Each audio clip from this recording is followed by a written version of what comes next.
ಎಲ್ಲ ಧ್ಯಾನ ಬಂಧುಗಳಿಗೆ ಆತ್ಮ ಬಂಧುಗಳಿಗೆ ಅನಂತ ಕೋಟಿ ಕೋಟಿ ಪ್ರಣಾಮಗಳು. ಇಂದಿನ ಧ್ಯಾನ ಸ್ವಾಧ್ಯಾಯ ಸತ್ಸಂಗ ಕಾರ್ಯಕ್ರಮಕ್ಕೆ ತಮಗೆಲ್ಲರಿಗೂ ತುಂಬ ಹೃದಯದ ಸ್ವಾಗತ. ಮೊಟ್ಟ ಮೊದಲಿಗೆ ನಮ್ಮೆಲ್ಲರ ಧ್ಯಾನ ಗುರುಗಳಾಗಿರ್ತಕ್ಕಂಥ ಬ್ರಹ್ಮರ್ಷಿ ಪಿತಾಮಹ ಡಾಕ್ಟರ್ ಸುಭಾಷ್ ಪತ್ರಿಜಿಯವರ ಚರಣಕಮಲಗಳಿಗೆ ವಂದಿಸುತ್ತ, ಗುರುಮಾತಾ ಸ್ವರ್ಣಮಾಲಾ ಅಮ್ಮನವರ ಪಾದಕಮಲಗಳಿಗೆ ನಮಿಸುತ್ತ, ನಮ್ಮೆಲ್ಲರ ಚೈತನ್ಯ ಶಕ್ತಿಯಾಗಿರ್ತಕ್ಕಂಥ ಮಹಾವತಾರಿ ಬಾಬಾ ಅವರನ್ನ ಮಂದಿರದಲ್ಲಿ ಸ್ಮರಿಸುತ್ತ, ನನ್ನ ಗುರುಗಳಾದ ತಟವಾಲಿ ಬಾಬಾ, ಬರ್ಫಾನಿ ಬಾಬಾ, ಮಹದಾನಂದ ಬಾಬಾಜಿಯವರನ್ನ ನನ್ನ ಮಂದಿರದಲ್ಲಿ ಸ್ಮರಿಸುತ್ತ, ನಮ್ಮ ಮಾರ್ಗದರ್ಶಕ ಗುರುಗಳಾಗಿರ್ತಕ್ಕಂಥ ಡಾಕ್ಟರ್ ಜೀವಂದರ್ ಕೇತಪ್ಪ ಸರ್ ಅವರಿಗೆ ವಂದಿಸುತ್ತ, ಅಯ್ಯಪ್ಪ ಪಿಂಡಿ ಸರ್ ಅವರಿಗೆ ವಂದಿಸುತ್ತ, ಎಲ್ಲ ಆಸ್ಟ್ರಲ್ ಮಾಸ್ಟರ್ಸ್ ಗಳಿಗೆ, ಪಿರಾಮಿಡ್ ಮಾಸ್ಟರ್ಸ್ ಗಳಿಗೆ ವಂದಿಸುತ್ತ, ಸೀತಾಮಾತೆ, ಯಶೋಧರಾ ಮಾತೆ, ವಸುಂಧರಾ ಮಾತೆಯರಿಗೆ ವಂದಿಸುತ್ತ, ಅವರೆಲ್ಲರ ಚೈತನ್ಯ ಶಕ್ತಿಯೊಂದಿಗೆ ನಮ್ಮ ಚೈತನ್ಯ ಶಕ್ತಿಯನ್ನ ಅನುಸಂಧಾನಗೊಳಿಸುತ್ತಾ ಇಂದಿನ ಸ್ವಾಧ್ಯಾಯವನ್ನ ಪ್ರಾರಂಭಿಸೋಣ. ಮಾಸ್ಟರ್ಸ್, ಸೀತಾಯಣದ ಸ್ವಾಧ್ಯಾಯಕ್ಕೆ ತಮಗೆಲ್ಲರಿಗೂ ಮತ್ತೊಮ್ಮೆ ಸ್ವಾಗತ. ನಾವೀಗ ಸೀತಾಯಣದ 10ನೆಯ ಅಧ್ಯಾಯದಲ್ಲಿ ಇದ್ದೇವೆ. ಮೀನಾಕ್ಷಿ ತ್ರೇತಾಯುಗದ ಪ್ರಾರಂಭದಲ್ಲಿ ಸೀತೆಯೊಂದಿಗೆ ಇರ್ತಕ್ಕಂಥ, ಸೀತೆಯ ಸಖಿ, ಸೀತೆಯ ಸೇವಕಿಯಾಗಿರ್ತಕ್ಕಂಥ ಮೀನಾಕ್ಷಿ ಮತ್ತೆ ಪ್ರಾಚೀನ ಅಯೋಧ್ಯೆಯಲ್ಲಿ ಜನ್ಮ ತಾಳಿದ್ದಾಳೆ. ಈಗ ಅನಸೂಯ ಅಂತಕ್ಕಂಥ ಹೆಸರಿನಿಂದ ಅವಳು ಇದ್ದಾಳೆ. ಅವಳು ಅವಳ ಪೂರ್ವ ಜನ್ಮದ ವೃತ್ತಾಂತಗಳು ನಾವೆಲ್ಲ ಆಗಾಗ ಕೇಳ್ತಾ ಇರ್ತೀವಿ. ಹಿಂದಿನ ಜನ್ಮದ ಸಂಸ್ಕಾರಗಳು, ವಾಸನೆಗಳು ಈ ಪ್ರಸ್ತುತ ಜನ್ಮದಲ್ಲಿಯೂ ಕೂಡ ಬಂದಿರ್ತಾವೆ ಅಂತಕ್ಕಂಥದ್ದನ್ನ ಹೆಚ್ಚಾಗಿ ಧ್ಯಾನಿಗಳು ಹೇಳ್ತಾ ಇರ್ತಾರೆ. ನಾವು ಕೂಡ ಆಗಾಗ ಕೇಳ್ತಾ ಇರ್ತೀವಿ. ಇಲ್ಲಿ ಅನಸೂಯ ಕೂಡ ಹಿಂದಿನ ಜನ್ಮದ ಮೀನಾಕ್ಷಿ ಆಗಿರೋದ್ರಿಂದ ಆ ಜನ್ಮದ ಕೆಲವು ನೆನಪುಗಳು ಮಸುಕಾಗಿ ಏನೋ ಅನುಭೂತಿಗಳು ಅವಳಿಗೆ ಆಗಾಗ ಇರ್ತಾ ಇರೋದನ್ನ ಇಡೀ ಕಥೆಯ ಆದ್ಯಂತ ನಾವು ಅನುಭವಿಸ್ತೀವಿ. ಈ ಸದ್ಯದಲ್ಲಿ ನಿನ್ನೆ ತನಕ ನಾವು ಎಲ್ಲಿಗೆ ಬಂದು ನಿಂತಿದ್ದೀವಿ ಅಂತಂದ್ರೆ, ಈ ಅನಸೂಯ ಸೋಮಾಳನ್ನ ನೋಡ್ಲಿಕ್ಕೆ ಬಂದಿರ್ತಾಳೆ. ಅನಸೂಯ ತನ್ನ ತಾಯಿಯೊಂದಿಗೆ, ಅನಸೂಯಾಳಿಗೆ ಪೂರ್ವ ಜನ್ಮದ ಕೆಲವೊಂದು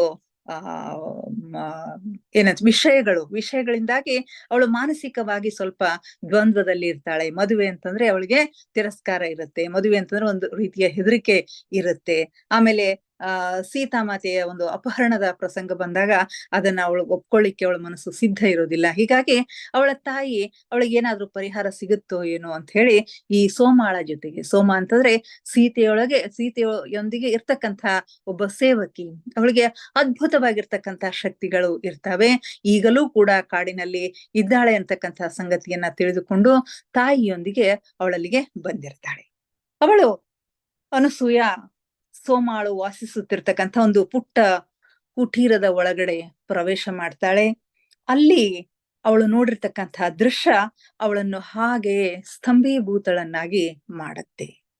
ಅಲ್ಲಿ ಏನ್ ನೋಡ್ತಾಳೆ?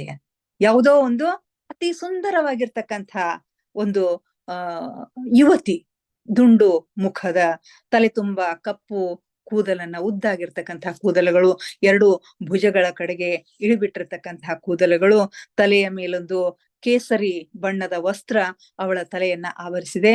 ಆ ಸುಂದರ ದೃಶ್ಯವನ್ನ ಇನ್ನೇನು ಕಣ್ ತುಂಬಿಕೊಳ್ಳಬೇಕು, ಅದನ್ನ ಮನ ತುಂಬಿ ನೋಡಬೇಕು ಅನ್ನೋದ್ರೊಳಗಾನೆ ಆ ದೃಶ್ಯ ಏನಾಗ್ತಾ ಇದೆ, ಒಬ್ಬ ವೃದ್ಧೆಯಾಗಿ, ಒಬ್ಬ ಧ್ಯಾನದಲ್ಲಿ ನಿರತಳಾಗಿರ್ತಕ್ಕಂಥ ಒಬ್ಬ ವಯಸ್ಸಾಗಿರ್ತಕ್ಕಂಥ ಮಹಿಳೆಯಾಗಿ ಅದು ವೃದ್ಧೆಯಾಗಿ ಪರಿವರ್ತನೆ ಆಗಿರ್ತಕ್ಕಂಥ ಒಂದು ದೃಶ್ಯ. ಇದು ತುಂಬಾ ಅದ್ಭುತವಾಗಿರ್ತಕ್ಕಂಥ, ಅವರ್ಣನೀಯವಾಗಿರ್ತಕ್ಕಂಥ ದೃಶ್ಯ. ಇಂತಹ ದೃಶ್ಯಗಳನ್ನ ಸಾಮಾನ್ಯವಾಗಿ ಧ್ಯಾನಿಗಳು ಆಗಾಗ ಇವುಗಳನ್ನ ಅನುಭವಿಸಿರ್ತಾರೆ.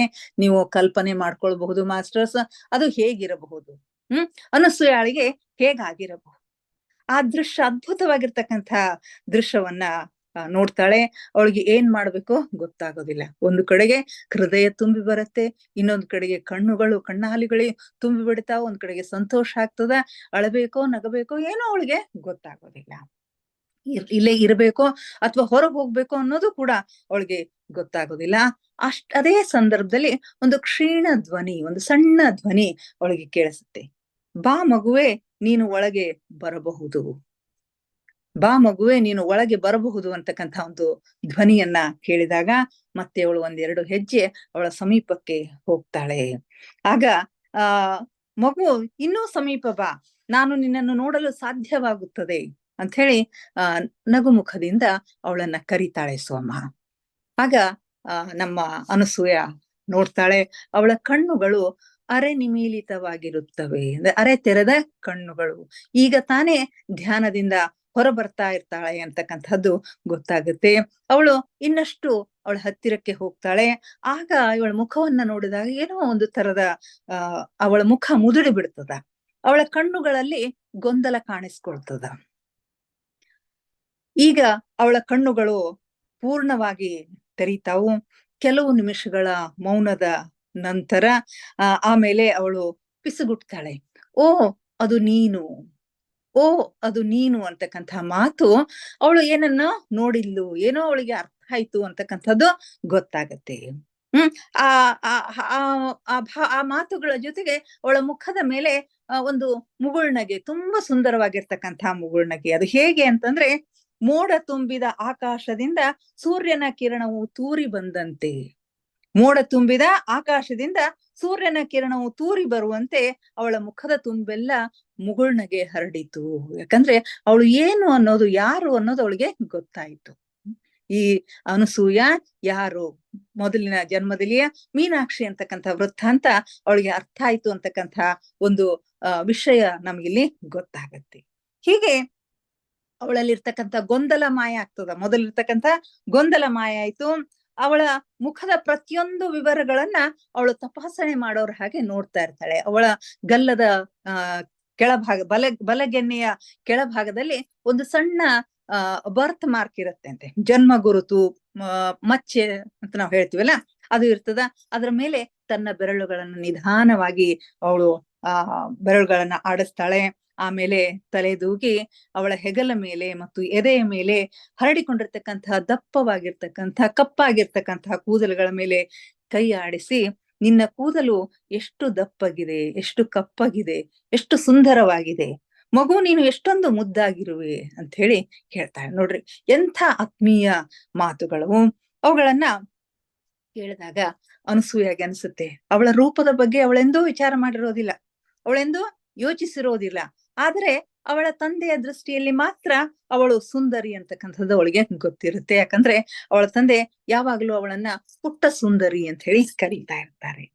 ಹೀಗೆ ಅವರು ಇಬ್ಬರು ಭಾವಪರವಶರಾಗಿ ಇರ್ತಕ್ಕಂಥ ಒಂದು ಸಂದರ್ಭದಲ್ಲಿನೇ ಅವಳ ತಾಯಿ, ಅನಸೂಯಾಳ ತಾಯಿ ಒಳಗೆ ಪ್ರವೇಶ ಮಾಡ್ತಾಳೆ. ಒಳಗೆ ಬಂದು ಸೋಮಾಳಿಗೆ ನಮಸ್ಕಾರ ಮಾಡಿ ತನ್ನ ಪರಿಚಯವನ್ನ ಮಾಡ್ಕೊಳ್ತಾಳೆ. ಹೀಗೆ ನಾವು ಅಯೋಧ್ಯೆಯಿಂದ ಬಂದಿದ್ದೇವೆ, ಇಲ್ಲಿಗೆ ಬಂದ ಕಾರಣವನ್ನ ತಿಳಿಸ್ತಾಳೆ. ನಮಗೆ ಸೀತಾಮಾತೆಯ ಬಗ್ಗೆ ತಿಳ್ಕೊಬೇಕಾಗಿದೆ, ನಿಮ್ಮ ಒಂದು ಆಶೀರ್ವಾದವನ್ನ ಪಡೆಯಬೇಕಾಗಿದೆ ಅಂತಕ್ಕಂಥ ಎಲ್ಲ ಸಂಗತಿಗಳನ್ನ ಅವಳು ಹೇಳ್ತಾಳೆ. ಇವಳು ನನ್ನ ಮಗಳು ಅನಸೂಯ ಹೇಳಿ ಪರಿಚಯ ಮಾಡ್ತಾಳೆ. ಅನಸೂಯ ಅಂತಕ್ಕಂಥ ಒಂದು ಹೆಸರನ್ನ ಕೇಳಿದಾಗ ಅವಳಿಗೆ ಮತ್ತೆ ತುಂಬಾ ಸಂತೋಷ ಆಗುತ್ತೆ.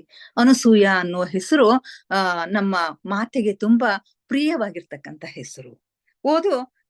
ನಿನಗೆ ಮಹಾ ತಪಸ್ವಿ ಅನಸೂಯ ಎಂಬ ಹೆಸರನ್ನ ಇಟ್ಟಿದ್ದಾರೆಯೇ, ಅತ್ರಿ ಮಹರ್ಷಿಗಳ ಒಂದು ಪತ್ನಿ ಅನಸೂಯ ಇದ್ದಾಳಲ್ಲ, ಅವಳ ಹೆಸರನ್ನ ಇಟ್ಟಿದ್ದಾರೆಯೇ ಅಂತ ಹೇಳಿ ಕೇಳಿದಾಗ ಅನಸೂಯಾಳ ತಾಯಿ, ಹೌದು, ಅತ್ರಿ ಮಹರ್ಷಿಗಳ ಧರ್ಮ ಪತ್ನಿಯ ಹೆಸರನ್ನ ನಾವು ಇಟ್ಟಿದ್ದೇವೆ ಅಂತ ಹೇಳಿ ಆಗ ಸೋಮ ಕೇಳ್ತಾಳೆ, ಓ ಅತ್ರಿ ಮಹರ್ಷಿಗಳ ಧರ್ಮ ಪತ್ನಿ ಅನ್ನುವ ಹೆಸರಿನಿಂದನೇ ಅವಳನ್ನ ಗುರುತಿಸ್ತಾರೋ ಹೇಗೆ ಇನ್ನೂ ಕೂಡ ಅಂತ ಹೇಳಿ ಸೋಮ ಕೇಳ್ತಾಳೆ. ಯಾಕಂದ್ರೆ ಈ ಭೂಮಿಯ ಮೇಲೆ ಆಗಿ ಹೋಗಿರ್ತಕ್ಕಂಥ ಮಹಾನ್ ಋಷಿಗಳಂತೆ ಅನಸೂಯ ಕೂಡ ಒಬ್ಬ ದೊಡ್ಡ ತಪಸ್ವಿನಿಯಾಗಿದ್ದಳು. ಅವಳು ಕೆಲವೇ ಪುರುಷ ತಪಸ್ವಿಗಳು ಮಾಡಲು ಸಾಧ್ಯವಾದಂತಹ ತಪಸ್ಸನ್ನ ಮಾಡಿದ್ದಾಳೆ. ಅವಳು ಒಬ್ಬ ದೊಡ್ಡ ತಪಸ್ವಿನಿ. ಕೆಲವೇ ಪುರುಷ ತಪಸ್ವಿಗಳು ಮಾಡ್ತಕ್ಕಂಥ ತಪಸ್ಸನ್ನ, ಅವರಿಗೆ ಸಾಧ್ಯವಾದಂತ ತಪಸ್ಸನ್ನ ಇವಳು ಮಾಡಿದ್ದಾಳೆ. ಅವಳು 3 ದೇವಿಯರ ಆರಾಧನೆಯನ್ನ ಸಂಪಾದಿಸಿಕೊಂಡವಳು. ತನ್ನ ತಪಸ್ಸಿನ ಮೂಲಕ ಮುಂಬರುವ ಪೀಳಿಗೆಗೆ ಸಹಾಯವಾಗುವಂತಹ ಅನೇಕ ಸಂಗತಿಗಳನ್ನ ಈ ಭೂಮಿಯ ಮೇಲೆ ಅವಳು ಸೃಷ್ಟಿಸ್ಲಿಕ್ಕೆ ಸಹಾಯ ಮಾಡಿದಳು ಅಂತ ಹೇಳಿ ಹೇಳ್ತಾರೆ. ಅವಳಿಗೆ ಮಾತೃ ಹೃದಯವಿತ್ತು ಮತ್ತು ಜ್ಞಾನಿಯ ವಿವೇಕವಿತ್ತು. ಸಾರಿ, ಆ ತಪಸ್ವಿನಿ ಅನಸೂಯಾಳಿಗೆ ಮಾತೃ ಹೃದಯ ಇತ್ತು ಮತ್ತು ಜ್ಞಾನಿಯ ವಿವೇಕವಿತ್ತು. ಅವಳ ವಿವೇಕ, ಜ್ಞಾನ ಮತ್ತು ಪ್ರೇಮ ಪೂರಿತವಾದ ಪ್ರೇಮ ಪರಿಪೂರ್ಣವಾಗಿ ಸಂತುಲನಗೊಂಡಿದ್ವು. ಅವಳಲ್ಲಿರ್ತಕ್ಕಂಥ ಈ ಶಕ್ತಿಗಳ ಕಾರಣದಿಂದಾಗಿ ಅವಳು ಲಂಕೆಯಲ್ಲಿ ಸೀತೆಗೆ ಸಹಾಯ ಮಾಡಿದ್ಲು. ಅಲ್ಲಿಯ ಘಟನೆಗಳಿಗೆ ಮಾತೆ ತನ್ನನ್ನು ತಾನು ಸಿದ್ಧ ಮಾಡಿಕೊಳ್ಳಿಕ್ಕೆ ಅನುಕೂಲವಾಗುವ ಹಾಗೆ ಅವಳಿಗೆ ಸಹಾಯ ಮಾಡಿದ್ಲು ಅಂತಕ್ಕಂಥ ಮಾತುಗಳನ್ನ ಇಲ್ಲಿ ಸೋಮ ಹೇಳ್ತಾಳೆ. ಇಲ್ಲಿ ಲಂಕೆಯ ಪ್ರಸ್ತಾಪ ಬಂದ ಕೂಡಲೇ ಮತ್ತೆ ನಮ್ಮ ಅನಸೂಯ ಗೊಂದಲಕ್ಕೆ ಒಳಗಾಗ್ತಾಳೆ. ಅವಳ ಹೃದಯದಲ್ಲಿ ನೋವಿನ ತರಂಗಗಳು ಏಳ್ತಾವೆ. ತನ್ನ ಭಾವನೆಗಳನ್ನ ನಿಯಂತ್ರಣ ಮಾಡ್ಕೊಳ್ಳಿಕ್ಕೆ ಅವಳು ಸ್ವಲ್ಪ ಹೆಣಗಾಡ್ಬೇಕಾಗತ್ತೆ. ಆಗ ಅನಸೂಯಾಳ ತಾಯಿ ಹೇಳ್ತಾಳೆ, ನೀವು ನನ್ನ ಮಗಳ ಅತ್ಯಂತ ಸಂವೇದನಾಶೀಲ ವಿಷಯವನ್ನು ಸ್ಪರ್ಶಿಸಿದಿರಿ. ಅವಳು ನಮ್ಮ ಮಹಾರಾಣಿಯ ಅಪಹರಣದ ಸಂಗತಿಯನ್ನು ಸ್ವೀಕರಿಸದೆ ಅಲ್ಲಗಳೆಯುತ್ತಾಳೆ. ಆಗ ಅನಸೂಯಾಳ ತಾಯಿ, ನೀವು ನನ್ನ ಮಗಳ ಅತ್ಯಂತ ಸಂವೇದನಾಶೀಲವಾಗಿರ್ತಕ್ಕಂಥ ವಿಷಯವನ್ನ ಸ್ಪರ್ಶ ಮಾಡಿದ್ದೀರಿ. ಅವಳು ನಮ್ಮ ಮಹಾರಾಣಿ ಸೀತೆಯ ಅಪಹರಣವನ್ನ ಅವಳು ಒಪ್ಕೊಳ್ಳಿಕ್ಕೆ ಸಾಧ್ಯ ಇಲ್ಲ. ಅವಳಿಗೆ ಅದನ್ನ ಒಪ್ಕೊಳ್ಳುವ ಒಂದು ಮನಸ್ಥಿತಿಯಲ್ಲಿ ಅವಳು ಇಲ್ಲ ಅಂತ ಹೇಳಿ ಆ ಶಾಲೆಯಲ್ಲಿ ನಡೆದಿರ್ತಕ್ಕಂಥ ಘಟನೆಯನ್ನ ಅವಳು ಇಲ್ಲಿ ವಿವರ ಮಾಡಿ ಹೇಳ್ತಾಳೆ. ಆಗ ಸೋಮ ಈ ವೆಳಡಿಗೆ ನೋಡಿ ಏನ್ ಹೇಳ್ತಾಳೆ ಅಂತಂದ್ರೆ, ನನಗೆ ಅರ್ಥವಾಗುತ್ತದೆ, ಬಹುಶಃ ಅವಳು ನಿಜವಾದ ಕಥೆಯನ್ನು ಕೇಳಿರಲಿಕ್ಕಿಲ್ಲವಾದರೂ ಈ ರೀತಿಯ ಅನುಭೂತಿಯಾಗುವುದು ಅವಳಿಗೆ ಅತ್ಯಂತ ಸಹಜವಾಗಿದೆ. ಯಾಕಂದ್ರೆ ಮೀನಾಕ್ಷಿ ಬೇಗನೆ ಮರಣ ಹೊಂದಿದ್ಲು. ಮುಂದೆ ಏನಾಯ್ತು ಅಂತಕ್ಕಂಥದ್ದು ಗೊತ್ತಿಲ್ಲ. ಸೀತಾಮಾತೆಯರು ಅರಣ್ಯಕ್ಕೆ ಹೋದ 7 ವರ್ಷಗಳಲ್ಲಿ ಅವಳು ಮರಣವನ್ನ ಅಪ್ಪುತ್ತಾಳೆ. ಮುಂದೆ ಅವಳ ಅಪಹರಣ, ಇವೆಲ್ಲ ಸಂಗತಿಗಳು ಅವಳಿಗೆ ಗೊತ್ತಿಲ್ಲ. ಹೀಗಾಗಿ ಅವುಗಳನ್ನ ಕೇಳಿರ್ಲಿಕ್ಕಿಲ್ಲ. ಆದ್ರೂ ಕೂಡ ಈ ರೀತಿಯ ಅನುಭವಗಳು ಅವಳಿಗೆ ಆಗೋದು ಅತ್ಯಂತ ಸಹಜವಾಗಿದೆ ಅಂತ ಹೇಳಿ ಅವಳು ಅನಸೂಯಾಳ ಕಡೆಗೆ ತಿರುಗಿ ಹೇಳ್ತಾಳೆ, ಮಗು ನಿನಗೆ ಹಾಗೆ ಏಕ್ ಅನಿಸ್ತಾ ಇದೆ? ಅಪಹರಣವು ಸಂಭವಿಸಿಲ್ಲ ಅಂತ ಹೇಳಿ ನಿನಗೆ ಯಾಕೆ ಅನಿಸ್ತದ ಅನ್ನೋದನ್ನ ನನಗೆ ಹೇಳು ಅಂತ ಹೇಳ್ತಾಳೆ. ನಿನ್ನ ಮನಸ್ಸಿನಲ್ಲಿ ಅಪಹರಣ ಆಗಿಲ್ಲ ಅಂತದಲ್ಲ, ಹಾಗೆ ನಿನಗೆ ಯಾಕೆ ಅನಿಸ್ಲಿಕ್ಕತ್ತದ, ನಿನಗೇನ್ ಅನಿಸ್ತದ ನನಗೆ ಹೇಳು ಅಂತ. ಆಗ ಅನಸೂಯಾಳಿಗೆ ಏನ್ ಹೇಳ್ಬೇಕೋ ಗೊತ್ತಾಗೋದಿಲ್ಲ. ಶಬ್ದಗಳಿಗಾಗಿ ಅವಳು ತಡಕಾಡ್ತಾಳೆ. ಅವಾಗ ಹೇಳ್ತಾಳೆ, ಈ ಭಾವನೆಗಳೇನು ಅನ್ನೋದು ನನಗೂ ಗೊತ್ತಿಲ್ಲ.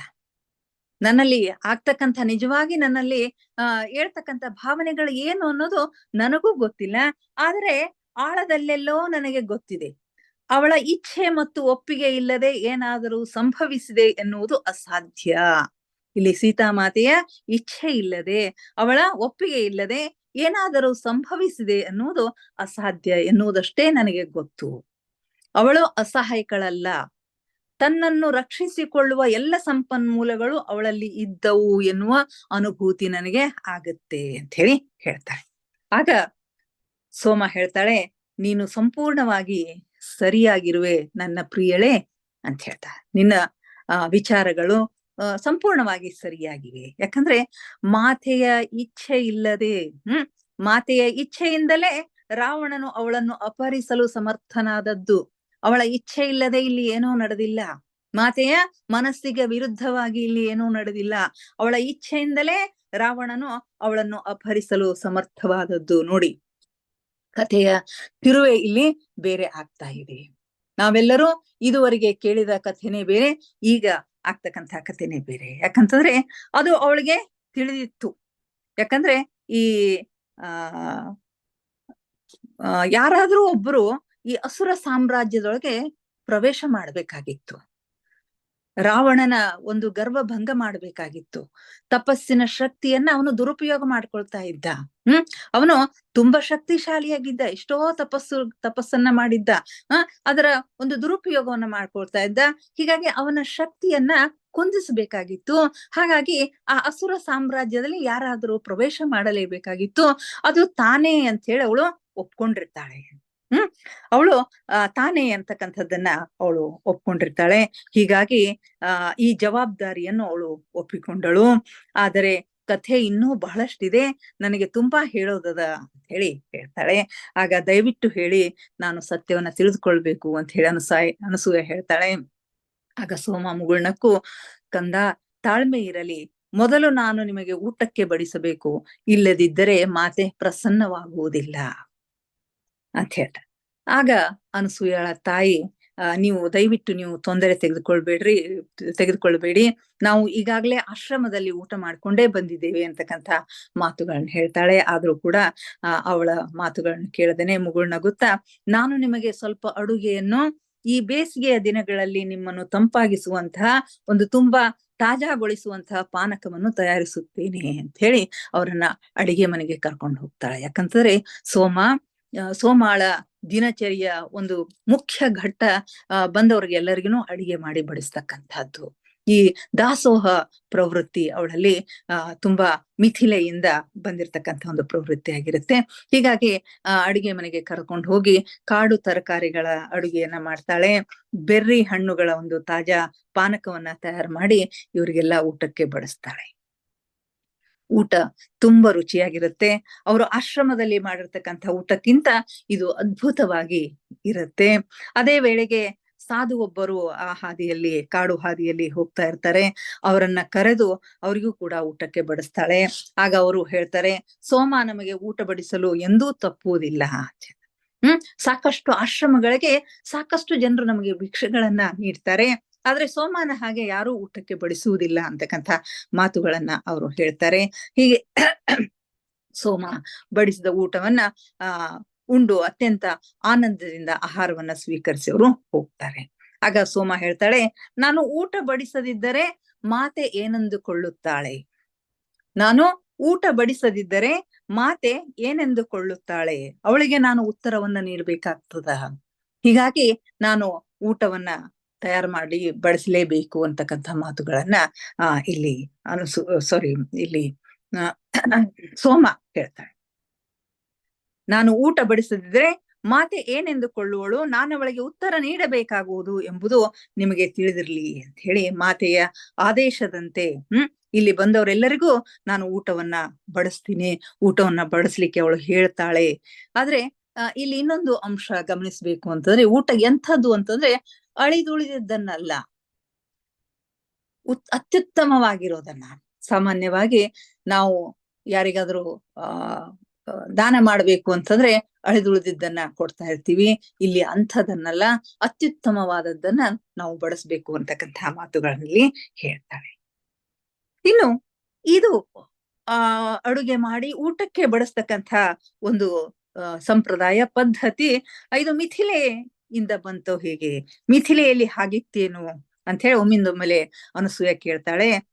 ಆಗ ಸೋಮ ತಲೆದೂಗಿ ಹೇಳ್ತಾಳೆ, ಹೌದು, ಇದು ಜನಕ ಬಾಬಾ ಮತ್ತು ಸುನೈನಾ ಮಾತಾ ಅವರಿಂದ ಇದು ಆರಂಭ ಆಯಿತು. ಅವರ ಮನೆ ಮತ್ತು ಅಡುಗೆ ಕೋಣೆಗಳು ಯಾವಾಗಲೂ ಸಾಧು ಸಂತರಿಗೆ ತೆರೆದಿರ್ತಿದ್ವು ಅಂತ ಹೇಳ್ತಾರೆ. ಆ ಪರಂಪರೆಯನ್ನ ಮಾತೆ ಅಯೋಧ್ಯೆಗೆ ತೆಗೆದುಕೊಂಡು ಬಂದ್ಲು. ಮಿಥಿಲೆಯಲ್ಲಿ ಕೆಲವೊಮ್ಮೆ ಬಹಳಷ್ಟು ಜನರು ಬರ್ತಾ ಇರ್ತಾರೆ, ಅಡುಗೆ ಮಾಡೋರಿಗೆ ಏನೋ ಉಳಿದಿರೋದಿಲ್ಲ, ಆಗ ಏನ್ ಮಾಡ್ಬೇಕು ಅನ್ನೋದು ಅವ್ರಿಗೆ ತೋಚ್ತಾ ಇರೋದಿಲ್ಲ. ಆ ಸಮಯದಲ್ಲಿ ಯಾರಾದ್ರೂ ರೈತರು ಬಂದು ಸಲಕರಣೆಗಳನ್ನ ಎಲ್ಲ ಸರಬರಾಜು ಮಾಡಿ ಹೋಗ್ತಾ ಇರ್ತಾರೆ. ಎಲ್ಲವೂ ಸರಿಯಾದ ಸಮಯದಲ್ಲಿನೇ ಬರ್ತಾ ಇರುತ್ತೆ.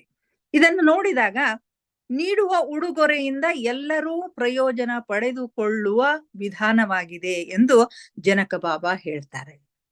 ಇದು ಹೇಗೆ? ನೀಡುವ ಉಡುಗೊರೆಯಿಂದ ಎಲ್ಲರೂ ಪ್ರಯೋಜನ ಪಡೆದುಕೊಳ್ಳುವ ವಿಧಾನವಾಗಿದೆ. ನಾವು 1 ಪಟ್ಟಿನಷ್ಟು ಕೊಟ್ರೆ ನಮಗೆ 10 ಪಟ್ಟಿನಷ್ಟು ಮರಳಿ ಬರುತ್ತೆ. ಒಳ್ಳೆಯ ಮನಸ್ಸಿನಿಂದ, ಪ್ರೀತಿಯಿಂದ ನಾವು ಒಬ್ಬರಿಗೆ ಬಡಿಸಿದ್ರೆ ನಮ್ಗೆ 10 ಜನರಿಗೆ ಬಡಿಸುವಷ್ಟು ಸಾಮಗ್ರಿಗಳು ಸಿಗ್ತಾವೆ ಅಂತಕ್ಕಂಥ ಮಾತು. ಅಂದ್ರೆ ಕೊಡುವುದರಿಂದ ಎಷ್ಟು ಪ್ರಯೋಜನ ಆಗತ್ತೆ. ತೆಗೆದುಕೊಳ್ಳುವುದಕ್ಕಿಂತ ಕೊಡುವುದು, ದಾನ ಮಾಡುವುದು, ಪ್ರೀತಿಯಿಂದ ಬಡಿಸುವುದು, ಅದಕ್ಕಿರ್ತಕ್ಕಂಥ ಶಕ್ತಿ ಅಪಾರವಾಗಿರ್ತಕ್ಕಂಥದ್ದು ಅಂತಕ್ಕಂಥ ಮಾತುಗಳನ್ನ ಇಲ್ಲಿ ಜನಕ ಬಾಬಾ ಹೇಳ್ತಾರೆ. ಇದು ಮುಂದೆ ಮಾತೆ ಈ ಭೂಮಿಯ ಮೇಲೆ ಇರುವವರೆಗೇನೋ ಮುಂದುವರೆದಿತ್ತು. ಅದನ್ನ ನಾನು ಮುಂದುವರ್ಸ್ಕೊಂಡು ಹೋಗ್ತಾ ಇದ್ದೀನಿ. ಎಲ್ಲಿವರೆಗೆ ಅಂತಂದ್ರೆ, ಅವಳು ನನಗಾಗಿ ಕರೆಯಲು ಬರುವವರೆಗೆ ನಾನು ಅವಳ ಕರೆಯನ್ನೇ ನಾನು ವೇಟ್ ಮಾಡ್ತಾ ಇದ್ದೀನಿ. ನಾನು ಸದಾ ಸಿದ್ಧಳಾಗಿನೇ ಇದ್ದೀನಿ. ಅವಳು ಯಾವಾಗ ಬಾ ಅಂತಾಳೋ ಅವಾಗ ಹೋಗ್ತೀನಿ. ಆದ್ರೆ ಅವಳು ಕರ್ಕೊಂಡು ಹೋಗೋ ತನಕ ಈ ಒಂದು ಕೆಲಸವನ್ನ, ಈ ಒಂದು ಕಾಯಕವನ್ನ ನಾನು ಮಾಡ್ತೀನಿ ಅಂತಕ್ಕಂಥ ಮಾತುಗಳನ್ನಿಲ್ಲಿ ಹೇಳ್ತಾಳೆ. ಕೆಲವು ನಿಮಿಷಗಳ ನಂತರ ಸೋಮ ಕಥೆಯನ್ನ ಮತ್ತೆ ಕೈಗೆತ್ಕೊಳ್ತಾಳೆ. ದೀರ್ಘ ಬರಗಾಲ ಬಿದ್ದಿತ್ತು ರಾಜ್ಯದಲ್ಲಿ, ಮಿಥಿಲೆಯಲ್ಲಿ ಬಹಳಷ್ಟು ಜನರು ಕಷ್ಟವನ್ನ ಅನುಭವಿಸ್ತಾ ಇದ್ರು. ಅದು ಜನಕ ಬಾಬಾ ಅವರ ನೋವಿಗೆ ತುಂಬಾ ಕಾರಣ ಆಗಿತ್ತು. ಆಗಿನಿಂದ ಆಹಾರವನ್ನು ಕೇಳುತ್ತಾ ಯಾರೇ ಬಂದರೂ ಅವರಿಗೆ ತಮ್ಮ ಅಡುಗೆ ಮನೆಯನ್ನ ಅವರು ತೆರೆದಿದ್ದರು. ತೀವ್ರ ಬರಗಾಲ ಬಂದಿರತಕ್ಕಂಥ ಸಂದರ್ಭದ ಆಗಿನಿಂದ ಯಾರೇ ಆಹಾರವನ್ನ ಕೇಳ್ಕೊಂಡು ಊಟದ ಸಮಯದಲ್ಲಿ ಯಾರೇ ಬಂದ್ರು ಕೂಡ ಅವರಿಗೆ ಊಟವನ್ನು ಬಡಿಸ್ಬೇಕು ಅಂತ ಹೇಳಿ ಅವರು ಹೇಳಿರ್ತಾರೆ.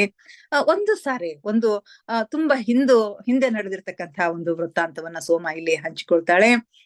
ಇದು ಸೋಮ ಮಿಥಿಲೆಗೆ ಬರುವ ಪೂರ್ವದಲ್ಲಿ, ಅಷ್ಟೇ ಏಕೆ ಸೀತಾಮಾತೆ ಹುಟ್ಟುವ ಪೂರ್ವದಲ್ಲಿ ನಡೆದಿರ್ತಕ್ಕಂಥ ಒಂದು ಘಟನೆ, ಅದನ್ನ ಹಂಚಿಕೊಳ್ತಾಳೆ. ಅದೇನು ಅಂತಂದ್ರೆ, ಒಬ್ಬ ಹೊಸ ಸೇವಕಿಯಿಂದಾಗಿ ಒಂದು ದಿನ ದಂಪತಿಗಳು ಊಟ ಮಾಡದೆ ಹಾಗೆಯೇ ಹೋಗ್ತಾರೆ. ಹೊಸ ಸೇವಕಿ ಬಂದಿರ್ತಾಳೆ, ಅವಳಿಗೆ ಇಲ್ಲಿ ವೃತ್ತಾಂತ ಗೊತ್ತಿರೋದಿಲ್ಲ. ಆಗ ಒಂದಿಬ್ರು ದಂಪತಿಗಳು ಊಟಕ್ಕೆ ಬಂದಿರ್ತಾರೆ, ಅವರನ್ನ ಹಾಗೆ ಕಳಿಸ್ತಾಳ. ಯಾಕಂತಂದ್ರೆ ಅಡುಗೆ ಮನೆಯಲ್ಲಿ ಮನೆಯವರಿಗಾಗಿ ಸ್ವಲ್ಪವೇ ಆಹಾರ ಉಳಿದಿತ್ತು. ಹೀಗಾಗಿ ಆಹಾರ ಸ್ವಲ್ಪನೇ ಉಳಿದದನ್ನದನ್ನ ಗಮನಿಸಿ ಮನೆಯವರಿಗೆ ಊಟಕ್ಕೆ ಬೇಕು ಅಂತಕ್ಕಂಥ ವಿಚಾರದಿಂದ ಅವಳು ಬಂದಿರತಕ್ಕಂಥ ಅತಿಥಿಗಳನ್ನ ಹಾಗೆ ಕಳಿಸ್ತಾಳೆ. ಆಗ ಈ ಮಾತು ಜನಕ ಬಾಬಾ ಅವ್ರಿಗೆ ಗೊತ್ತಾಗತ್ತೆ. ಆಗ ಅವಳನ್ನ ಕರೆದು ಕಾರಣ ಕೇಳ್ತಾರೆ. ಯಾಕಮ್ಮ, ಅವ್ರಿಗೆ ಹಾಗೆ ಕಳಿಸ್ತಿ ಅಂತಂದಾಗ ಅವಳು ನಿಜ ಸಂಗತಿಯನ್ನೇ ಹೇಳ್ತಾಳೆ. ಆಹಾರ ಸ್ವಲ್ಪ ಉಳಿದಿತ್ತು, ಮನೆಯವರಿಗೆ ಬೇಕು ಅಂತ ಹೇಳಿ ನಾನು ಅವರನ್ನ ಹಾಗೆ ಕಳಿಸ್ತೀನಿ ಅಂದಾಗ ಜನಕ ಬಾಬಾ ಕೋಪ ಮಾಡ್ಕೊಳ್ಳೋದಿಲ್ಲ ಅದಕ್ಕಾಗಿ. ಅವಾಗ ಏನ್ ಹೇಳ್ತಾರೆ ಅಂತಂದ್ರೆ, ಇನ್ನು ಮುಂದೆ ಭವಿಷ್ಯದಲ್ಲಿ ಆಹಾರದ ಕೊರತೆ ಉಂಟಾದಲ್ಲಿ ನಾನು ಮತ್ತು ಸುನೈನಾ ಮಾತೆ ಊಟ ಮಾಡದೇ ಇರುತ್ತೇವೆ.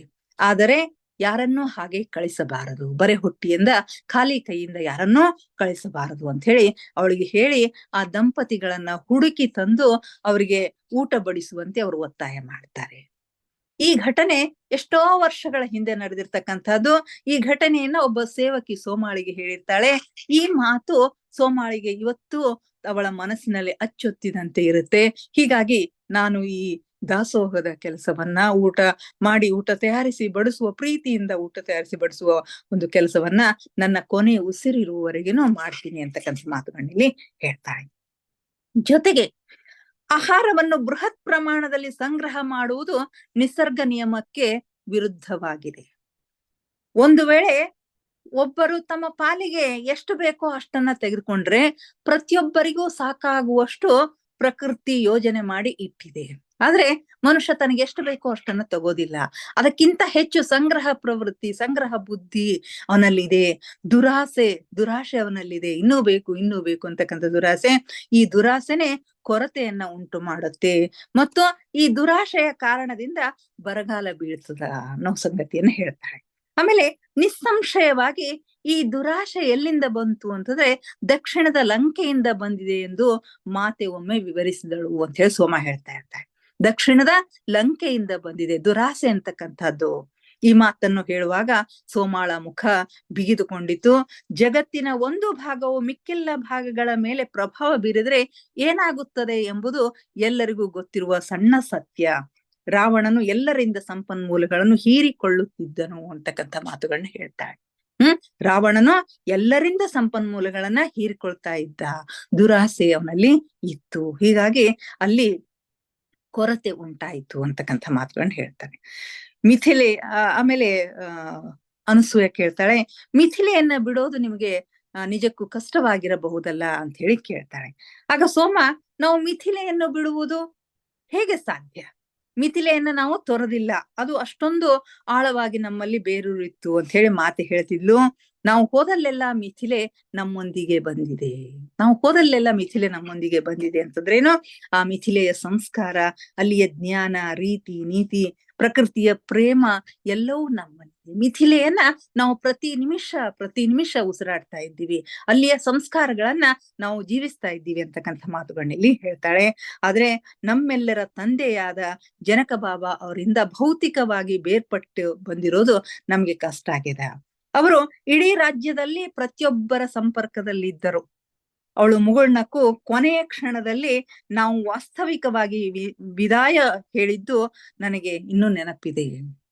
ವಾಸ್ತವಿಕವಾಗಿ ಮಿಥಿಲೆಯಿಂದ ಅಯೋಧ್ಯೆಗೆ ಹೋಗುವಾಗ ಈ 4 ಜನ ಸೇವಕಿಯರನ್ನ ತಮ್ಮ ತೋಳುಗಳಲ್ಲಿ ಸೆಳೆದುಕೊಂಡು ನೀವು ಕೂಡ ನನ್ನ ಪುತ್ರಿಯರೇ ಆಗಿದ್ದೀರಿ ಅಂತಕ್ಕಂಥ ಮಾತುಗಳನ್ನ ಹೇಳಿ ಅವರಿಗೆ ವಿದಾಯವನ್ನ ಹೇಳಿರ್ತಾರೆ. ಇದನ್ನ ಅವಳಿಗೆ ಮರೀಲಿಕ್ಕೆ ಸಾಧ್ಯ ಆಗೋದಿಲ್ಲ.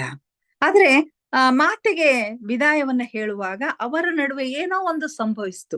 ಸೀತಾಮಾತೆಗೆ ಕೊನೆಯದಾಗಿ ವಿದಾಯ ಹೇಳುವಾಗ ತಂದೆ ಮಗಳಲ್ಲಿ ಏನೋ ಒಂದು ಸಂಭವಿಸಿದ್ದನ್ನ ಇಂದಿನವರೆಗೂ ನನಗೆ ಅರ್ಥ ಮಾಡ್ಕೊಳ್ಳಿಕ್ಕೆ ಸಾಧ್ಯ ಆಗಿಲ್ಲ ಅಂತ ಹೇಳಿ ಸೋಮ ಹೇಳ್ತಾಳೆ. ಅದು ಏನು ಅಂತಂದ್ರೆ, ಇನ್ನು ಮುಂದೆ ತಮ್ಮ ಸಂಪರ್ಕವು ಅಂತರ್ಲೋಕಗಳಲ್ಲಿ ಜರುಗುತ್ತದೆ ಎಂದು ಅವರು ಹೇಳಿಕೊಳ್ಳುತ್ತಿದ್ದರೆಂದು ನನಗೆ ಅನಿಸುತ್ತಿತ್ತು. ಇನ್ನು ಮುಂದೆ ಅವರ ಸಂಪರ್ಕ ಎಲ್ಲಿ ಆಗತ್ತೆ ಅಂತಂದ್ರೆ ಅಂತರ್ಲೋಕಗಳಲ್ಲಿ ಜರುಗುತ್ತೆ ಅಂತ ಹೇಳಿ ಹೇಳ್ಕೊಳ್ತಾ ಇದ್ರು ಅನ್ನೋದು ನನ್ಗನಿಸ್ತದ. ಯಾಕಂದ್ರೆ ಮಾತೆ ಆಗಾಗ ಅವರಿಂದ ಸಂದೇಶಗಳನ್ನ ಸ್ವೀಕಾರ ಮಾಡ್ತಾ ಇದ್ರು. ಅಯೋಧ್ಯೆಯಿಂದ ಅಗಲುವ ಮೊದಲಿನ ರಾತ್ರಿ ಅವರ ಆಶೀರ್ವಾದವನ್ನ ಪಡೆದ್ರು. ಅಷ್ಟೇ ಏಕೆ, ಅದು ಅವಳ ಅಪಹರಣದ ಮೊದಲ ರಾತ್ರಿಯೂ ಕೂಡ ಒಂದು ಸತ್ಯ ಘಟನೆ, ಅಂಥದೇ ಘಟನೆ ಜರುಗಿತು ಅಂತಕ್ಕಂಥ ಮಾತುಗಳನ್ನ ಇಲ್ಲಿ ಹೇಳ್ತಾಳೆ. ಆದ್ರೆ ಮಿಥಿಲೆಯಿಂದ ಬೀಳ್ಕೊಂಡು ಬಂದ ಮೇಲೆ ತನ್ನ ಇಬ್ಬರು ಪುತ್ರಿಯರ ಅನುಪಸ್ಥಿತಿಯಿಂದಾಗಿ ಸುನೈನಾ ಮಾತೆ ತುಂಬಾ ವ್ಯಾಕುಲಗೊಂಡಿದ್ರು. ತಾವು ಮಮತೆಯಿಂದ ಮದುವೆಯಾಗಿ ಮಿಥಿಲೆಗೆ ಬರುವಾಗ ತಂದಿರ್ತಕ್ಕಂಥ 2 ಒಡವೆಗಳನ್ನ ಇಬ್ರು ಮಕ್ಕಳಿಗೆ ಒಂದೊಂದು ಕೊಟ್ಟಿರ್ತಾಳೆ. ಇಲ್ಲಿ ಸೀತಾಗೆ ಒಂದು ಪದಕದ ಸರವನ್ನ ಕೊಟ್ಟಿರ್ತಾಳೆ, ಆಮೇಲೆ ಊರ್ಮಿಳೆಗೆ ಒಂದು ಕಡಗವನ್ನ ಕೊಟ್ಟಿರ್ತಾಳೆ. ಈ 2 ಆಭರಣಗಳನ್ನ ಅವರಿಗೆ ನೀಡಿರ್ತಾರೆ. ಇದು ಮಾತೆಯನ್ನ ಆಳವಾಗಿ ಸ್ಪರ್ಶಿಸಿತ್ತು. ವನವಾಸಕ್ಕೆ ಹೋಗುವ ಒಂದು ಸಂದರ್ಭದಲ್ಲಿ ಒಂದು ಬಾಚಣಿಕೆ ಮತ್ತು ತಾಯಿ ಕೊಟ್ಟಿರ್ತಕ್ಕಂಥ ಈ ಒಂದು ಪದಕದ ಸರವನ್ನ ತಮ್ಮೊಂದಿಗೆ ಅವರು ತೆಗೆದುಕೊಂಡು ಹೋಗಿದ್ರು. ಆ ಪದಕದ ಸರ ಅವರಿಗೆ ಅತ್ಯಮೂಲ್ಯವಾಗಿತ್ತು. ನಂತರ ಅದರ ಬಗ್ಗೆ ಹೇಳ್ತೀನಿ, ಆ ಕತೆ ಇನ್ನೊಂದು ದಿನ ಹೇಳ್ತೀನಿ ಅಂತ ಹೇಳಿ ಸೋಮ ಆಕಾಶದ ಕಡೆಗೆ ನೋಡಿದಳು. ಸೂರ್ಯ ನೆತ್ತಿಯ ಮೇಲೆ ಬಂದಿದ್ದ. ತುಂಬಾ ಶೆಕೆ ಅನಿಸ್ತಾ ಇದೆ, ಒಳಗೆ ಹೋಗೋಣ ಬನ್ನಿ ಎಂದು ಕರೆದ್ಲು. ಆಗ ನಾವು ಸೋಮಾಳನ್ನು ಅನುಸರಿಸಿಕೊಂಡು ಒಳಗೆ ಹೋದ ಮೇಲೆ ಅವಳು ಮತ್ತೆ ಹೇಳುವುದನ್ನ ಮುಂದುವರಿಸಿದ್ಲು ಅಂತ ಹೇಳಿ ಹೇಳ್ತಾರೆ. ಇಲ್ಲಿಗೆ ಇಂದಿನ ಸ್ವಾಧ್ಯಾಯವನ್ನ ಮುಗಿಸೋಣ ಮಾಸ್ಟರ್ಸ್. ಮುಂದಿನ ವೃತ್ತಾಂತಗಳನ್ನ ನಾಳೆ ನೋಡೋಣ. ಎಲ್ಲರಿಗೂ ಧನ್ಯವಾದಗಳು. ಧ್ಯಾನಕ್ಕೆ ಸಮಯ ಆಗ್ತಾ ಇದೆ. ದಯವಿಟ್ಟು ಎಲ್ಲರೂ ಧ್ಯಾನಕ್ಕೆ ಸಿದ್ಧರಾಗಿ ಯಾವುದಾದ್ರೂ ಒಂದು ಸ್ಥಿರ ಸುಖಾಸನದಲ್ಲಿ ಕುಳಿತುಕೊಳ್ಳಿ. ಚೇರ್ ಮೇಲೆ ಕುಳಿತಿದ್ರೆ ಕಾಲುಗಳನ್ನ ಕ್ರಾಸ್ ಮಾಡ್ಕೊಳ್ರಿ. ಕೈ ಬೆರಳುಗಳನ್ನ ಒಂದರೊಳಗೊಂದು ಸೇರಿಸ್ಕೊಳ್ಳಿ. ಮುಖದ ಮೇಲೆ ಮಂದಹಾಸವಿರಲಿ. ದೇಹದ ಯಾವ ಭಾಗದಲ್ಲಿಯೂ ಬಿಗಿತ ಬೇಡ. Relax relax relax please. ಮೊಟ್ಟ ಮೊದಲಿಗೆ ನಮ್ಮೆಲ್ಲರ ಧ್ಯಾನ ಗುರುಗಳಾಗಿರ್ತಕ್ಕಂಥ ಪರಮ ಪೂಜ್ಯರಾಗಿರ್ತಕ್ಕಂಥ ಬ್ರಹ್ಮರ್ಷಿ ಪಿತಾಮಹ ಡಾಕ್ಟರ್ ಸುಭಾಷ್ ಪತ್ರಿಜಿಯವರ ಚರಣ ಕಮಲಗಳಿಗೆ ವಂದಿಸುತ್ತ, ಗುರುಮಾತಾ ಸ್ವರ್ಣಮಾಲಾ ಅಮ್ಮನವರ ಪಾದ ಕಮಲಗಳಿಗೆ ನಮಿಸುತ್ತ, ನಮ್ಮೆಲ್ಲರ ಚೈತನ್ಯ ಶಕ್ತಿಯಾಗಿರ್ತಕ್ಕಂಥ ಮಹಾವತಾರಿ ಬಾಬಾ ಅವರನ್ನ ಕೃನ್ ಮಂದಿರದಲ್ಲಿ ಸ್ಮರಿಸುತ್ತ, ನನ್ನ ಗುರುಗಳಾದ ತಟ್ವಾಲಿ ಬಾಬಾ, ಬರ್ಫಾನಿ ಬಾಬಾ, ಮಹದಾನಂದ ಬಾಬಾಜಿಯವರನ್ನ ನನ್ನ ಹೃದಯ ಮಂದಿರದಲ್ಲಿ ಸ್ಮರಿಸುತ್ತ, ನಮ್ಮ ಮಾರ್ಗದರ್ಶಕ ಗುರುಗಳಾಗಿರ್ತಕ್ಕಂಥ ಡಾಕ್ಟರ್ ಜೀವಂತರ್ ಕೇತಪ್ಪ ಸರ್ ಅವರಿಗೆ ವಂದಿಸುತ್ತ, ಅಯ್ಯಪ್ಪ ಪಿಂಡಿ ಸರ್ ಅವರಿಗೆ ವಂದಿಸುತ್ತ, ಎಲ್ಲ ಆಸ್ಟ್ರಲ್ ಮಾಸ್ಟರ್ಸ್ಗಳಿಗೆ, ಪಿರಾಮಿಡ್ ಮಾಸ್ಟರ್ಸ್ಗಳಿಗೆ ವಂದಿಸುತ್ತ, ಸೀತಾಮಾತೆ, ಯಶೋಧರಾ ಮಾತೆ, ವಸುಂಧರಾ ಮಾತೆಯರಿಗೆ ವಂದಿಸುತ್ತ, ಬ್ರಹ್ಮರ್ಷಿಗಳು, ಬ್ರಹ್ಮರ್ಷಿ ಪತ್ನಿಯರಿಗೆ ವಂದಿಸುತ್ತ, ಸಪ್ತರ್ಷಿಗಳು, ಸಪ್ತರ್ಷಿ ಪತ್ನಿಯರಿಗೆ ವಂದಿಸುತ್ತ, ಅವರೆಲ್ಲರ ಚೈತನ್ಯ ಶಕ್ತಿಯೊಂದಿಗೆ ನಮ್ಮ ಚೈತನ್ಯ ಶಕ್ತಿಯನ್ನ ಅನುಸಂಧಾನಗೊಳಿಸುತ್ತ ನಾವಿಂದಿನ ಧ್ಯಾನವನ್ನ ಆರಂಭಿಸೋಣ ಮಾಸ್ಟರ್ಸ್. ಅವರೆಲ್ಲರನ್ನೂ ನಮ್ಮ ಈ ಧ್ಯಾನಕ್ಕೆ ಆತ್ಮಪೂರ್ವಕವಾಗಿ ಆಹ್ವಾನಿಸುತ್ತ, ಅವರೆಲ್ಲರೂ ಜ್ಯೋತಿ ಸ್ವರೂಪದಲ್ಲಿ ಬಂದು ನಮ್ಮೊಂದಿಗೆ ಕುಳಿತು ಧ್ಯಾನ ಮಾಡುತ್ತಿದ್ದಾರೆ ಎಂದು ಭಾವಿಸಿಕೊಳ್ಳುತ್ತಾ ಇಂದಿನ ಧ್ಯಾನವನ್ನ ಆರಂಭಿಸೋಣ. ಕೇವಲ ಕೇವಲ ಸಹಜ ಶ್ವಾಸದ ಮೇಲೆ ಗಮನ. ಪ್ರಕೃತಿ ಸಹಜವಾದ ಶ್ವಾಸ ಉಸಿರಾಟ ಇರಲಿ. ಒಳ ಹೋಗುವ ಉಸಿರು, ಹೊರಬರುವ ಉಸಿರನ್ನೇ ಏಕಧಾರೆಯಾಗಿ ನಿರಂತರವಾಗಿ ಗಮನಿಸಿ ಮಾಸ್ಟರ್ಸ್.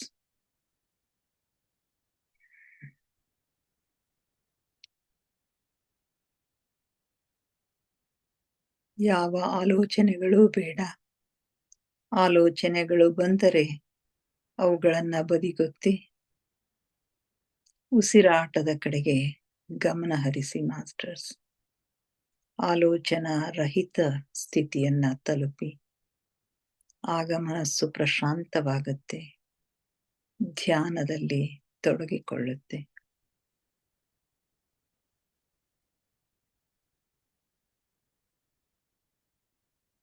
ನಮ್ಮ ಉಚ್ಛ್ವಾಸ ನಿಶ್ವಾಸದ ಮಧ್ಯಬಿಂದು, ಅದುವೇ ಧ್ಯಾನ ಬಿಂದು, ಅದುವೇ ಶೂನ್ಯ.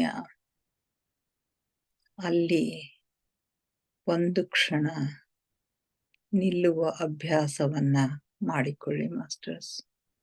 ಅದುವೇ ನಮ್ಮ ಆಂತರಿಕ ಜಗತ್ತಿನ ಕೀಲಿಕೈ. ಅದುವೇ ನಮ್ಮ ಸೂಕ್ಷ್ಮ ಲೋಕದ ಮೇಲು ಲೋಕದ ಕೀಲಿಕೈ.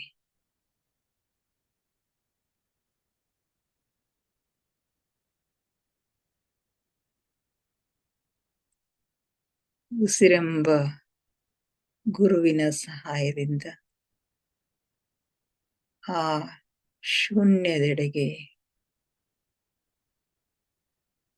ಆತ್ಮದೆಡೆಗೆ ಪಯಣವನ್ನು ಮಾಡಿ ಮಾಸ್ಟರ್ಸ್.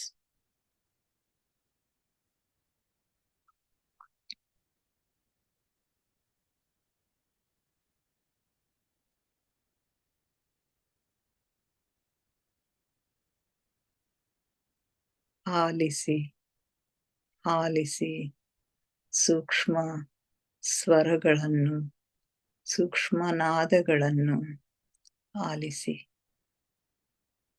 ನಿಮ್ಮ ಹೃದಯದ ಬಡಿತವನ್ನ, ಸ್ಪಷ್ಟವಾದ ಹೃದಯದ ಬಡಿತವನ್ನ ಆಲಿಸಿ.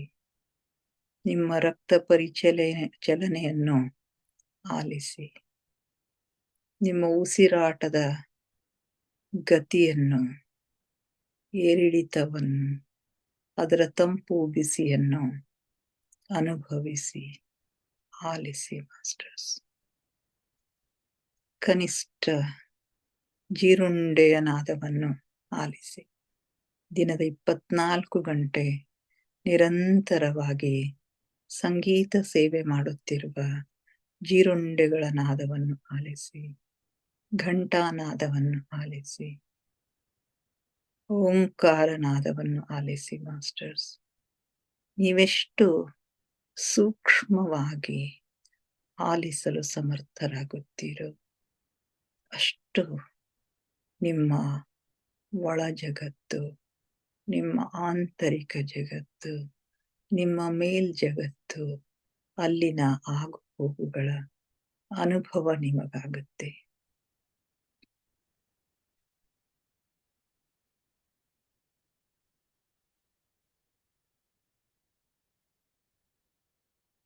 ನಾನು ದೇಹವಲ್ಲ, ನಾನು ಆತ್ಮ.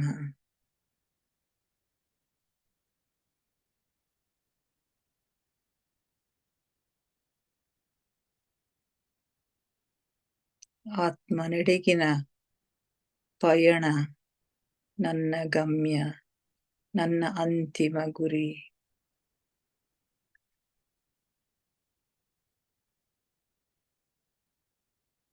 ಧ್ಯಾನ ಆಳವಾಗ್ತಾ ಇದೆ. ಉಸಿರು ನಿಧಾನವಾಗ್ತಾ ಇದೆ. ಉಸಿರು ನಿಧಾನವಾಗುತ್ತಾ ನಿಧಾನವಾಗುತ್ತಾ ನಮ್ಮ ಭ್ರೂ ಮಧ್ಯದಲ್ಲಿ ಆಜ್ಞಾಚಕ್ರದಲ್ಲಿ ಸ್ಥಿರಗೊಳ್ಳುತ್ತದೆ. ಅಲ್ಲಿ ಆಜ್ಞಾಚಕ್ರ ಜಾಗೃತವಾಗುತ್ತದೆ. ಹಲವು ಬಣ್ಣಗಳು, ಹಲವು ದೃಶ್ಯಗಳು ನಮಗೆ ಕಾಣಿಸುತ್ತವೆ ಮಾಸ್ಟರ್ಸ್. ಅನುಭವಿಸಿ, ಅನುಭವಿಸಿ.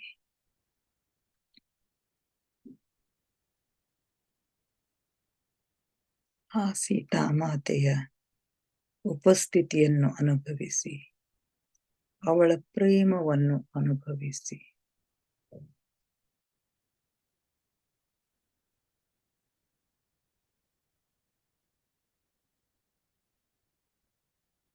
ಆಳವಾದ ಧ್ಯಾನದ ಹಾಲ್ಗಡಲಿನಲ್ಲಿ ನಿಮ್ಮನ್ನು ನೀವು ಮುಳುಗಿಸಿ ಮಾಸ್ಟರ್ಸ್. ಆನಂದಿಸಿ, ಆಹ್ಲಾದಿಸಿ, ಆನಂದ, ಪರಮಾನಂದವನ್ನ ಅನುಭವಿಸಿ ಮಾಸ್ಟರ್ಸ್, ಅನುಭವಿಸಿ.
ಕೊನೆಯ 5 ನಿಮಿಷಗಳು ಮಾಸ್ಟರ್ಸ್.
ಕೊನೆಯ 2 ನಿಮಿಷಗಳು ಮಾಸ್ಟರ್ಸ್.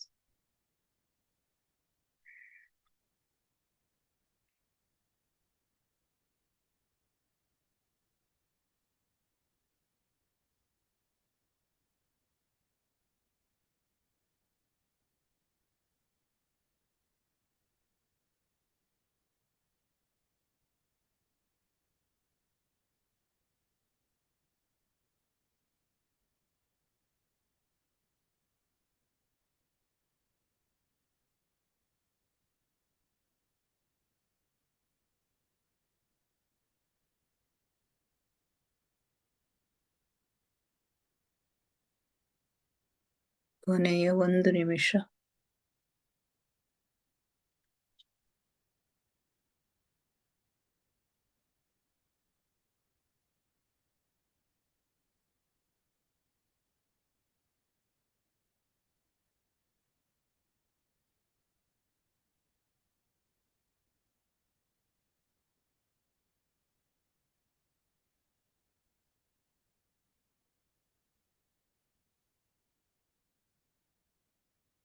30 seconds.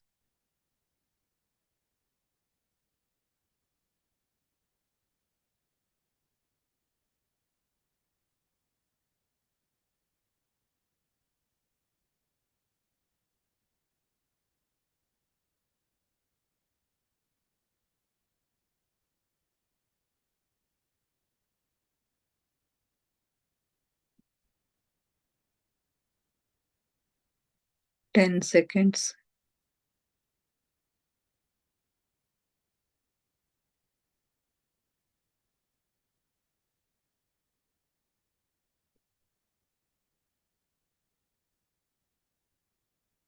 5, 4, 3, 2, 1, 0. ನಿಧಾನವಾಗಿ ನಿಮ್ಮ ಕೈ ಬೆರಳುಗಳನ್ನ ಬಿಡಿಸಿಕೊಂಡು ನಿಮ್ಮ ಕಣ್ಣುಗಳ ಮೇಲೆ ಇಟ್ಕೊಳ್ಳಿ ಮಾಸ್ಟರ್ಸ್. 5 seconds. 5, 4, 3, 2, 1, 0. ನಿಧಾನವಾಗಿ ಕಣ್ಣುಗಳ ಮೇಲಿನ ಕೈಗಳನ್ನು ತೆಗೆಯಿರಿ. ಕಣ್ಣುಗಳನ್ನು ನಿಧಾನವಾಗಿ ಓಪನ್ ಮಾಡಿ masters. Thank you, thank you, thank you everybody. ನಮ್ಮ ಧ್ಯಾನಕ್ಕೆ ಶಕ್ತಿಯನ್ನು ನೀಡಿ ನಮ್ಮೊಂದಿಗೆ ಕುಳಿತು ಧ್ಯಾನ ಮಾಡಿದ ಎಲ್ಲ ಮಾಸ್ಟರ್ಸ್ಗಳಿಗೆ ನನ್ನ ಅನಂತ ಕೋಟಿ ಕೋಟಿ ಧನ್ಯವಾದಗಳು. ತಮಗೆಲ್ಲರಿಗೂ ಮತ್ತೊಮ್ಮೆ ಧನ್ಯವಾದಗಳನ್ನು ಅರ್ಪಿಸುತ್ತಾ thank you, thank you, thank you everybody.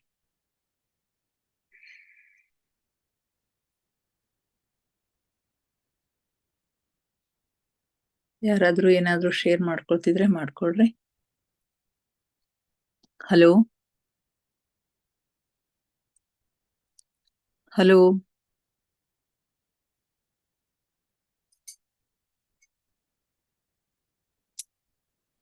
ಚೆನ್ನಾಗಾಯ್ತು ಗೌರವ ಅವರೇ.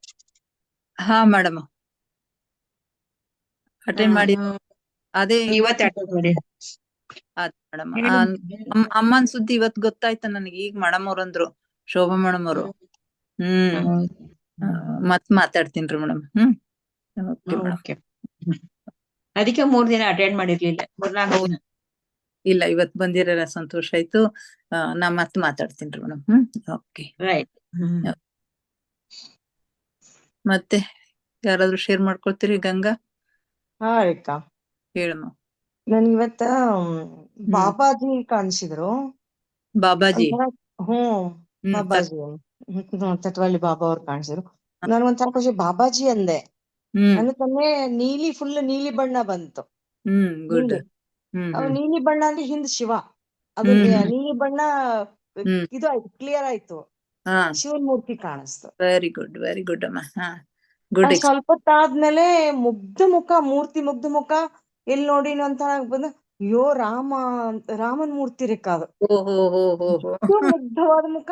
ನನಗೊಂಥರ ಎಲ್ಲಿ ನೋಡಿ ಒಂಥರ ಹಿಂಗ್ ಕಲ್ಪನೆ, ಅಯ್ಯೋ ರಾಮ ಅಂತ ಮೈ ಜುಂಬನ್ ಬಿಡುತ್ತೆ ನನಗ್ ಇದ್ರಾಗೇನೆ, ಧ್ಯಾನದಲ್ಲೇನೆ. Good good good. ಇವತ್ತು ತುಂಬಾ ಖುಷಿ ಆಯ್ತು, ಒಳ್ಳೆ ಖುಷಿ ಆಯ್ತು. ಹ್ಞೂನ್ರಿ. ಓಕೆ ಮಾ, okay, thank you. Okay Rekha, thank you. Okay, ಮತ್ತೆ ಯಾರಾದ್ರೂ ಶೇರ್ ಮಾಡ್ಕೊಳ್ತೀರಿ? ಶೋಭಾ ಮೇಡಮ್? Hello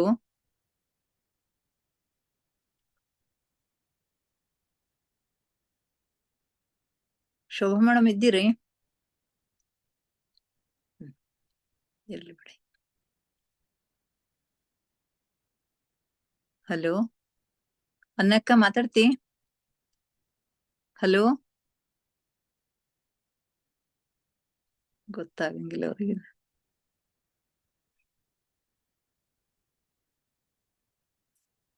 okay. ಅದು ಸೋಮ ಮತ್ತ ಇವ್ರದ್ದು ಮೀನಾಕ್ಷಿ ಎಕ್ಸ್ಪ್ಲನೇಷನ್ ಎಷ್ಟು ಚೆನ್ನಾಗಿತ್ತಪ್ಪ. ಅವರಿಬ್ರು ಸಂಭಾಷಣೆ ಇದು ಬಹಳ ಚೆನ್ನಾಗಿತ್ತು. ಬಹಳ ಚಂದದ್ರಿ ಇದು. ಪ್ರಾರಂಭದಿಂದ ಕೇಳದೆಲ್ಲ? ಹಾ, ಪ್ರಾರಂಭದಿಂದನೇ ಕೇಳಿದೆ. ಅದೇ ಸೀತಾ ದೇವಿದ ಇಚ್ಛಾ ಪ್ರಕಾರ ಹೋಗಿದ್. ಇದಂತವರೆಗೆ ಕತೆ ನಾವು ಇನ್ನು ಕೇಳಿದ್ದೆ ಬೇರೆ. ಹೌದೌದು. ಬಟ್ ಅಲ್ಲಿ ಅವನಲ್ಲಿನೂ ಇದನ್ನ ಮುರಿಲಿಕ್ಕೆ ಹೋಗಿ ನಿರ್ಧಾರ ಮಾಡಿ ಇಚ್ಛಾ ಪ್ರಕಾರ ಹೋಗ್ಯಾಳ ಅನ್ನೋದು ಕೂಡ ಅದು ಇವಾಗ ಇದಾಯ್ತು. ಈ ಜನ್ಮದ ವೃತ್ತಾಂತನೇ ಅದು. ರಾಮ ಸೀತಾ ವೃತ್ತಾಂತ. ಗರ್ವ ಮುರಿಯೋದು, ಆಮೇಲೆ ಜಗತ್ತಿನಾದ್ಯಂತ ತಿರುಗಾಡಿ ಎಲ್ಲಾ ಪ್ರಕೃತಿ ಪ್ರೀತಿಯನ್ನ, ಬೇಸಾಯ ಬೆಳೆಸೋದು, ಎಲ್ಲ ಮಾಡ್ತಕ್ಕಂಥ ಬೀಜಗಳನ್ನ, ಎಲ್ಲ ಕಡೆ ಬೀಜಗಳನ್ನ ಬಿತ್ತಕ್ಕಂಥ ಕೆಲಸ ಮಾಡಿದ್ರು ಅವರು.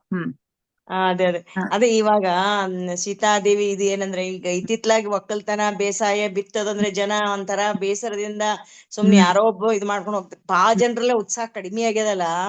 ಈ ಮೂಲಕ ಮತ್ತೆ ಅದ್ ಏನಾಗ್ತದ ಅಂತಂದ್ರೆ, ಒಂಥರ ಬೇಸಾಯ ಭೂಮಿ ಬೆಳೆ ಅಂತಂದ್ರೆ ಒಂದು ಶಕ್ತಿ ಅದ ಅಲ್ಲಿ ಸೀತಾಮಾತೆ ಇದು ಅಂತ ಅನ್ನೋದು ಬೇಕು. ಈ ಧ್ಯಾನ ತಲುಪ್ತಾ ಇದೆ ನಮ್ಮ, ಯಾಕಂದ್ರೆ ಕೆಲವರು ಎಕ್ಸ್ಪೀರಿಯನ್ಸ್ ಗಳನ್ನ ನೋಡಿದಾಗ ಹಳ್ಳಿಯಲ್ಲಿ ಅವರು ರೈತರು ಹೆಣ್ಣು ಮಕ್ಕಳಿದ್ದಾರೆ ಹೆಚ್ಚು ಜನ. ತಲುಪ್ಲಿಕ್ಕೆ ನಿಧಾನವಾಗಿ ಅದೇ ಈ ಧ್ಯಾನದಲ್ಲಿ ವಸ್ತುಧಾರ ಇದ್ರಲ್ಲಿ ಟೀಮಲ್ಲಿ ಧ್ಯಾನ ಮಾಡೋದು ಪ್ರಕೃತಿಯಲ್ಲಿ ಸಮತೋಲನ ಆಗ್ತದೆ. ಭೂಮಿಯ ಅಸಮತೋಲನ ಏನದಲ್ಲ ಭೂಮಿ ಹೆಚ್ಚಾಗ್ತದೆ. ಅದೇ ವಾರಿಯರ್ಸ್ ಗ್ರೂಪ್ ಅಂತಂದ್ರೆ ವಸುಂಧರೆ ಹಾ ಸಂರಕ್ಷಿಸೋ ಸಲಾಗಿರ್ತಕ್ಕಂಥದ್ದು. ಎಷ್ಟೋ ಎಕ್ಸ್ಪೀರಿಯನ್ಸ್ ಮಾಡಿದಾರ. ಭೂಮಾತೆ ನಿಮ್ಮ ಧ್ಯಾನದಿಂದ ನಾನು ಬಹಳ ತೃಪ್ತಳಾಗಿದ್ದೀನಿ ಅಂತಕ್ಕಂಥ ಸಂದೇಶಗಳೆಲ್ಲ ಬಂದಾವ್ ಭಾಷಣದಲ್ಲಿ. ಬಂದವ್. ಇದ್ರಾಗ ಇದು ಅದಾಗ ಹೇಳ್ತಿದ್ರು ನೋಡ್ರಿ 41 days ನಾನು ಹೌದೌದು. ಜಾಯಿನ್ ಆಗಿದ್ನಲ್ಲ, ಅವಾಗ ನೀವೊಂದು ಈಗ ನೆನಪಾಗ್ತಾ ಇದೆ. ಅವಾಗೆಲ್ಲ ಹೆಣ್ಮಕ್ಳು ಹಳ್ಳಿಯಿಂದ ಇದ್ದಂತ ಎಲ್ಲಾ ಹೆಣ್ಮಕ್ಳು ಕೂಡ ಅಟೆಂಡ್ ಆಗಿ ಅನುಭವಗಳನ್ನ ಹೇಳ್ತಿರೋದು ಈಗ ನೆನಪಾಯ್ತು ನನಗೆ. ಹೌದು. ಹೌದೌದು. ದೊಡ್ಡ ಪ್ರಮಾಣದಲ್ಲಿ ನಡೆದೋದು.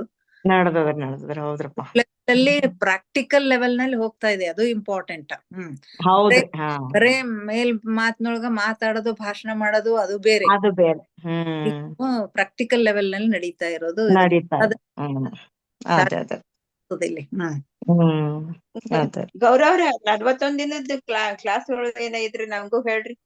ಹೇಳಂದ್ರೆ ಮೇಡಮ್ ಅವ್ ನಡೀತಿರ್ತಾವ್ರಿ. ನಾ ಕಳಿಸ್ತೀನ್ರಿ ಮೇಡಮ್, ಲಿಂಕ್ ಕಳಿಸ್ತೀನ್ರಿ. Okay madam. ನೋಡೋಣ ಈಗ ರೀಸೆಂಟ್ಲಿ ಏನ್ ಶುರು ಆದಾವ ಏನ್ ನೋಡ್ತೀನ್ರಿ. ಹೌದು, ಇನ್ನರ್ ಜರ್ನಿ ಅಂತಿತ್ತಲ್ಲ, ಅದು ಆ ತರದ್ ನನ್ ಎಲ್ಲೂ ಸಿಕ್ಕಿಲ್ಲ. ಇನ್ನರ್ ಜರ್ನಿ ಕಳಿಸ್ತೀನ್ರಿ. ಅದನ್ನು 41 days ಇರತ್ತಲ್ಲ? 41 days ಇರ್ತದ್ರಿ ಮೇಡಮ್. ಅವ ಯಾವ ರೀತಿ ಅದು ಒಂದು PSSM ನವ್ರು ಯಾವಾಗ್ಲೂ ನಡೆಸ್ತಿರ್ತಾರ್ರಿ ಮೇಡಮ್ 41 days. 4-5 ಜನ ಮಾಸ್ಟರ್ಸ್ ಗಳನ್ನ ಇಟ್ಕೊಂಡು ಒಂದೊಂದ್ ವಾರ ಒಬ್ಬೊಬ್ರು ಇರ್ತಾರ. ಅದು ನೋಡೋಣ ಈಗ ಎಲ್ಲಿಗೆ ಹತ್ತಿ ಬಂದದ ಏನೋ ಸ್ವಲ್ಪ ನೋಡ್ತೀನ್ರಿ ಮೇಡಮ್. ಓಕೆ, ತುಂಬಾ ಚೆನ್ನಾಗಿ ಅನಿಸ್ತಿತ್ತು. ಆಗ ಮಾಡ್ಕೊಳಕತ್ತೀರಂತ್ರಿ ಮೇಡಮ್. Okay madam. ಓಕೆ, ನಮಸ್ಕಾರ ರೀ ಮೇಡಮ್. ಓಕೆ, ಮತ್ತೆ ಧ್ಯಾನ, ಸ್ವಾಧ್ಯಾಯ, ಸತ್ಸಂಗದೊಂದಿಗೆ ಮತ್ತೆ ಭೇಟಿ ಆಗೋಣ. ಧನ್ಯವಾದ. Thank you. ಧನ್ಯವಾದ. Good night. Good night.